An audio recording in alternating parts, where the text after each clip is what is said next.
ಸರ್ಕಾರಿ ಪ್ರೌಢಶಾಲೆ ಕಡಂಬಾರಿನಲ್ಲಿ ಜೀವನ ಕೌಶಲ್ಯದ ಕುರಿತು ತರಗತಿ ನಡೆಯಿತು.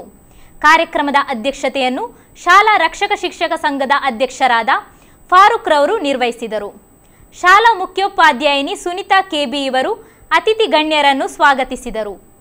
ಈ ಕಾರ್ಯಕ್ರಮದ ಸಂಪನ್ಮೂಲ ವ್ಯಕ್ತಿಯಾಗಿ ಕೇರಳ ರಾಜ್ಯ ಶ್ರೇಷ್ಠ ಅಧ್ಯಾಪಕ ಪುರಸ್ಕಾರವನ್ನು ಪಡೆದ ನಿರ್ಮಲ್ ಕುಮಾರ್ ಅವರು ಭಾಗವಹಿಸಿದರು.